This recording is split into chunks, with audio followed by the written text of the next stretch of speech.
अस्सलाम वालेकुम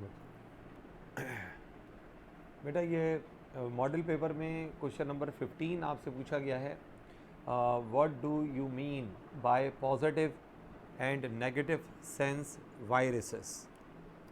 ठीक है, ये सवाल है। ये ए सेलुलर लाइफ के नाम से जो चैप्टर है जिसमें वायरसेस का जिक्र है, उस चैप्टर से ये सवाल आपसे पूछा गया है।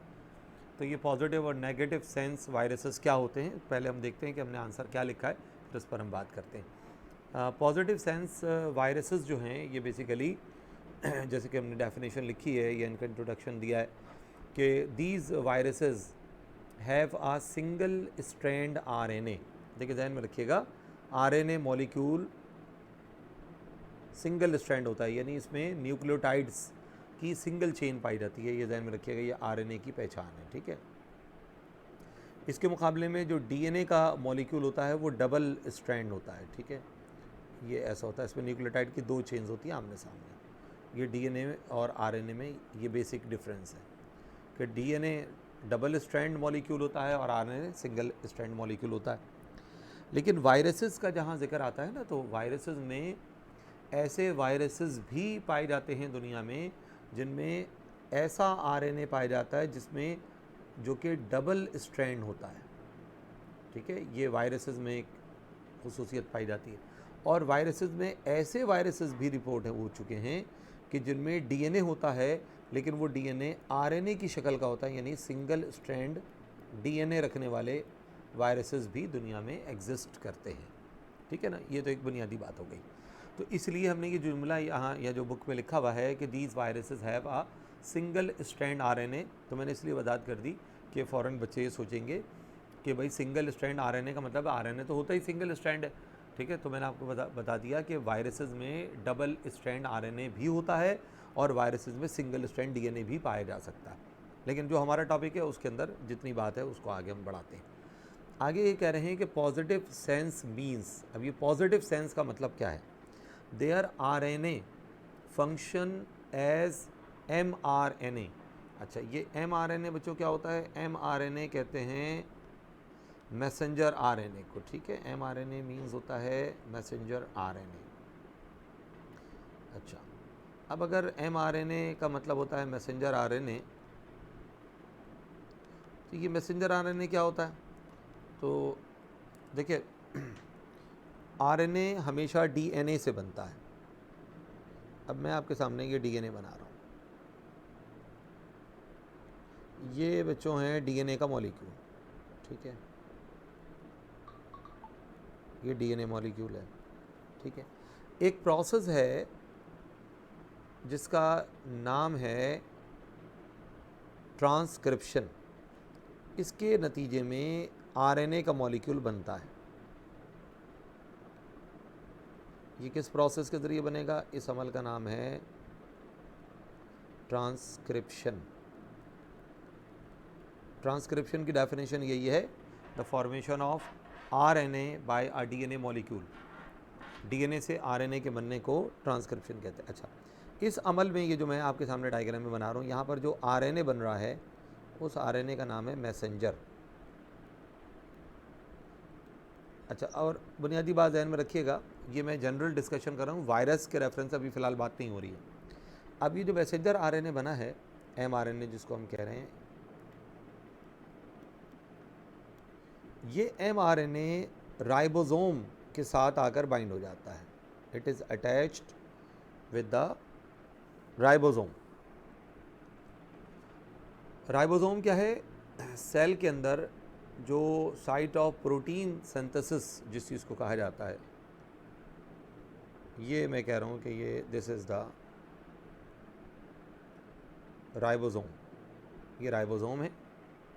इस राइबोसोम के साथ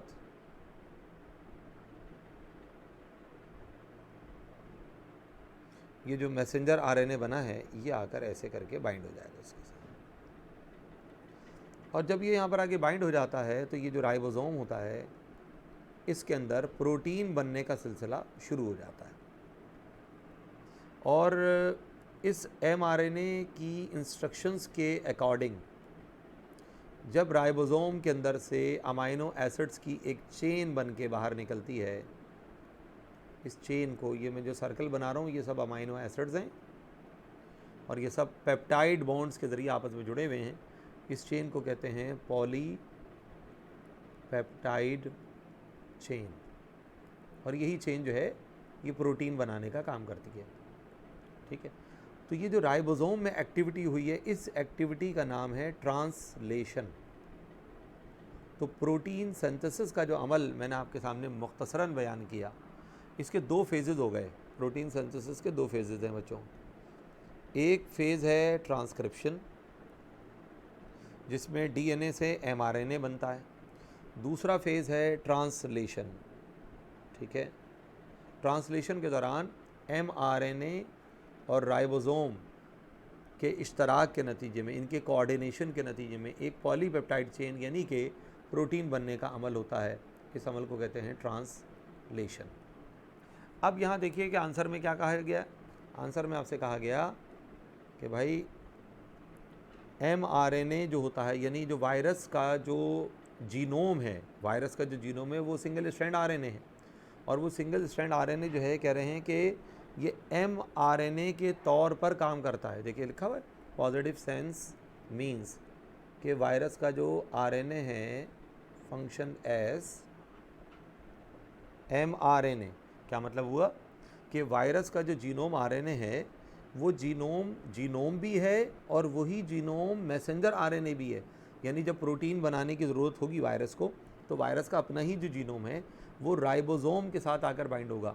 ये ध्यान में रखिएगा, ये राइबोसोम वायरस के अपने अंदर राइबोसोम नहीं होते, ये होस्ट के सेल के अंदर जो राइबोसोम है उनको यूज़ करता है, लेकिन जीनोम अपना ही इस्तेमाल करेगा, राइबोसोम होस्ट के सेल के इस्तेमाल करेगा।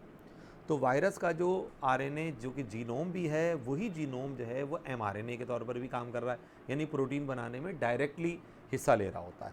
ठीक है, और फिर क्या करता है, एंड डायरेक्टली, देखिए अब वो जो मैंने आपको बात, एंड डायरेक्टली ट्रांसलेटेड, ट्रांसलेशन का मतलब समझ रहे हैं, प्रोटीन बनने का मतलब बाय होस्ट सेल। ठीक है, तो होस्ट सेल में जो है वो प्रोटीन बनने का सिलसिला शुरू हो जाता है। इस अमल को कहते हैं ट्रांसलेशन।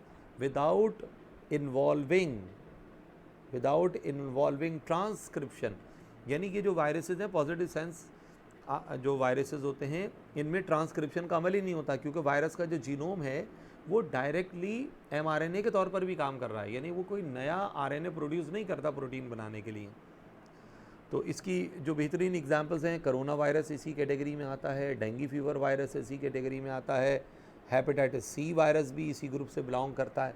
ठीक है, अच्छा अब एक और चीज़ देखिए, दूसरी जो टाइप है वायरस की वो है नेगेटिव सेंस आरएनए वायरस।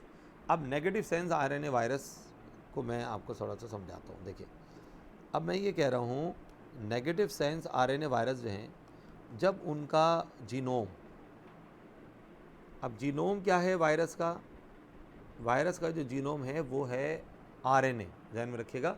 देखिए जैसे कि लिखा हुआ है, these are also single strand RNA viruses, यानी इन वायरसेस का जो जीनोम होता है वो सिंगल स्ट्रैंड आरएनए होता है। यानी ये बात तो दोनों में कॉमन है, पॉजिटिव नेगेटिव दोनों के लिए ये बात जो है वो कॉमन हो गई। ठीक है, अब आगे क्या करें, when they enter into the host cell, यानी जब वायरस का जो आरएनए है जब होस्ट के सेल में एंटर हो जाता है, दे प्रिपेयर मैसेंजर आरएनए। अब देखिए ये वायरस का जीनोम है, अब जीनोम क्या है, सिंगल स्ट्रैंड आरएनए, ये जीनोम है,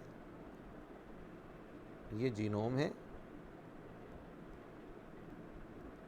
अब इस जीनोम में होस्ट के सेल में जाके क्या काम किया, इसने ट्रांसक्रिप्शन का अमल अंजाम दिया। और ट्रांसक्रिप्शन, वैसे तो नॉर्मली ट्रांसक्रिप्शन जो होता है यूकैरियोटिक सेल में या प्रोकैरियोटिक सेल में, ट्रांसक्रिप्शन का जो अमल होता है वो डीएनए से होता है, लेकिन यहाँ पर क्या हो रहा है, आरएनए से आरएनए बन रहा है, यानी आरएनए से एक नया आरएनए बन रहा है, और नया आरएनए इसलिए बनाया जा रहा है ताकि वो एमआरएनए के तौर पर काम करे और वो उसकी वजह से प्रोटीन तैयार हो। तो ये जो वायरस का जीनोम था जिसको मैं कह रहा हूँ कि ये आरएनए है, इसने ट्रांसक्रिप्शन का अमल अंजाम दिया होस्ट के सेल में जाने के बाद, उससे एक आरएनए बना जिसको हमने कहा मैसेंजर आरएनए, और वो मैसेंजर आरएनए राइबोसोम से जाकर अटैच हो गया, और फिर जो है वो ट्रांसलेशन का अमल हुआ। अब जुमला पढ़ेंगे आपकी बात समझ में आएगी। When they enter into the host cell they prepare mRNA